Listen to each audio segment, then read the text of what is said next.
မြန်မာတပ်မတော်နဲ့အာရခတပ်တော်တို့ဖြစ်ပွားတဲ့တိုက်ပွဲမှာနော်ဖန်စီထိတ်သိမ်းခြင်းခံခဲ့ရတဲ့အမတာ390အမြောက်တိုင်ကဒုတိယပုံမီကျော်ဆောင်ရဲ့ဇနီးဒေါ်ဒစင်ချိုပဲဖြစ်ပါတယ်ရှင်။ကျွန်မပထမအဆုံးအနေနဲ့ပြောချင်တာကတော့ဒီနေ့လို့ပေါ့နော်ကျွန်မတို့အားလုံးမျှော်လင့်ထားတယ်လွတ်ငြိမ်းချမ်းသာခွင့်ဆိုတဲ့အခမ်းအနားလေးကိုဖြစ်မြောက်အောင်အခက်အခဲတွေအားလုံးကြားရကနေလုပ်ပေးခဲ့တယ်ပေါ့နော်ဒီအာရခတပ်တော်ကတာဝန်ရှိတဲ့လူကြီးများအားလုံးကိုမိသားစုဝင်တွေကိုကျေးဇူးထူးပဲတင်ရှိတယ်လို့ပြောချင်ပါတယ်ရှင်။ကျမတို့ဒီအာရခတပ်တော်ရဲ့ဖန်စီထိတ်သိမ်းခြင်းခံရတာဆိုရင်2နှစ်တာကာလကိုဖြတ်တန်းခဲ့ပြီပေါ့နော်အဲ့ဒီ2နှစ်တာကာလအတွင်းမှာကျမတို့မိသားစုဝင်တွေအားလုံးကိုမဲ့တပေါက်မစွန်းစေပဲရန်သူတို့တဘောမထားပဲနဲ့ကိုယ့်ရဲ့မိသားစုဝင်တွေလိုမျိုးအကျဉ်းသားလိုမဆက်ဆံနဲ့ကိုယ့်ရဲ့မိသားစုဝင်ညီကိုမောင်နှမတွေလိုဆက်ဆံပြီးခဲ့တဲ့လူသားချင်းစာနာမှုထောက်ထားပြီးတော့ဆက်ဆံပြီးခဲ့တဲ့ဒီအာရခတပ်တော်ဟာရှိသမျှပေါ့နော်တာဝန်ရှိတဲ့လူတွေမှာဗာမိသားစုဝင်အားလုံးကိုကျွန်တော်တို့ကျေးဇူးတင်တယ်လို့ကျွန်တော်ပုံစံပြောချင်ပါတယ်ကျမတို့ပေါ့နော်ဒီ2နှစ်ကျော်ကာလမှာဖြတ်တန်းခဲ့ရတဲ့အခြေအနေကတော့ပြောပြမယ်ဆိုရင်လုံလောက်မှုတောင်ရှိမှာမဟုတ်ပါဘူးဒါပေမဲ့လည်းအချိန်ကာလကြာလာတဲ့နေရာပေါ့နော်ဒီအာရခတပ်တော်ရန်သူလို့ကိုတတ်မှတ်ထားတယ်ပေါ့နော်ဒီရခိုင်ပြည်နယ်မှာရှိတဲ့အာရခတပ်တော်ရဲ့စိတ်ရင်းစေတနာအမှန်တွေကိုလည်းကျမတို့တွေကအချိန်ကာလကြာလာတဲ့နေရာတီးခဲ့ရတယ်သူတို့ပုံမှာလည်းလာပြောမပြနိုင်တဲ့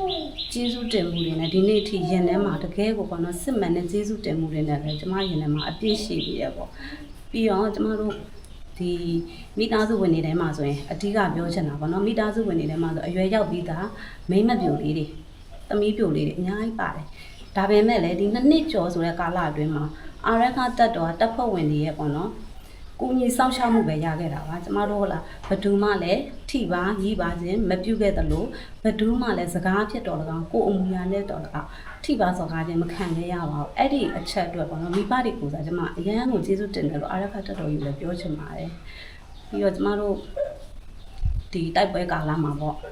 အချိန်တော့ကြာသွားတယ်ပြန်ချင်တဲ့မျောလင်းချက်တွေကလူတိုင်းရဲ့ရင်မှာဒီမျောလင်းချက်တစ်ခုနဲ့ပဲအသက်ရှင်နေခဲ့ရတယ်ဒါပေမဲ့လည်းကိုပေါ့ဒီ20တလပိုင်း20ရက်နေ့ဖြစ်စဉ်ကိုကြည့်ပြီးတော့ဗောနော်။အော်ကိုတွေပြန်ပြီးတော့ကြန့်ကြာနေအောင်မလားခါတိုင်းအရင်တော့ဆိုလဲကျမတို့ပြန်ပို့ဖို့အတွက်စီစဉ်နေရတော့ကြာနေပါပြီ။ဒါပေမဲ့လည်းဒီလမ်းပန်းဆက်သွယ်ရေးတကြားပြီး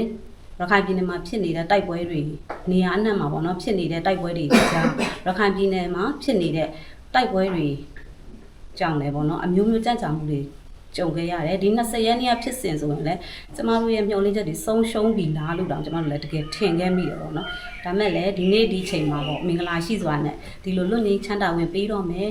ဒီမိသားစုဝင်တွေအကုန်လုံးကိုလွတ်ငြိမ်းချမ်းသာဝင်ပေးတော့မယ်ဆိုတဲ့အကြောင်းလေးကြားလိုက်ရအတိုင်းမတိဝမ်းတာပြီးတော့ပေါ့နော်ကျမမှာပြောစရာစကားတော့မှတကယ်ပြောမထွက်တော့ရင်ထဲမှာလည်းမိသားစုဝင်တွေကိုစားပေါ့နော်ကျေးဇူးတင်တာအထက်ပါပဲဒီအာရခတပ်တော်ကြီးလဲကျမရင်ထဲကနေတကယ်ကိုဆွတောင်းပေးတယ်ဒီခုနေ့ကသားသမီးတွေကိုစိတ်ချမ်းသာအောင်မျှော်လင့်ချက်လေးကိုလာရောင်ကြီးလေးတန်းပေးလိုက်တဲ့အတွက်အာရခတပ်တော်ကြီးလဲဒီနေ့ဒီချိန်ကစလို့အောင်မြင်မှုပန်းနိုင်ကိုအများဆုံးရောက်နိုင်ပါစေလို့ကျမရင်ထဲကစေတနာနဲ့ဆွတောင်းပေးလိုက်ပါတယ်မိသားစုဝင်တွေကိုစားလဲကျမကျေးဇူးအများကြီးတင်ပါတယ်လို့ပြောကြားချင်ပါတယ်ရှင်